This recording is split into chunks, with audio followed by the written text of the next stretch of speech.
Welcome to the Banker Lamp. Please enjoy the video. In this video, I will show how to navigate Coinbase app. Tap the home icon to view your balances and recent activity at a glance. Next, link a bank account or card to deposit funds securely so you can buy crypto. Use the search bar to find assets, then tap Buy or Sell to place an order.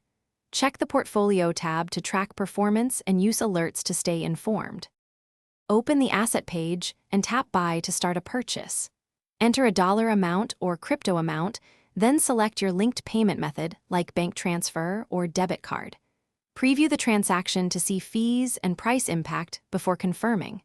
For regular investing, set up a recurring buy schedule to automate your purchases. Monitor pending deposits in the Portfolio tab while funds settle. Use Send to transfer crypto out and always double-check the recipient address or scan a QR code. For incoming funds, tap Receive to copy your wallet address for that specific asset and network. If you move large amounts, consider a hardware wallet for cold storage and reduced online risk. Regularly review your security settings, revoke unused apps, and keep your recovery phrases offline in a secure place. Thanks for watching. If this was helpful, leave a like and consider subscribing. See you next time.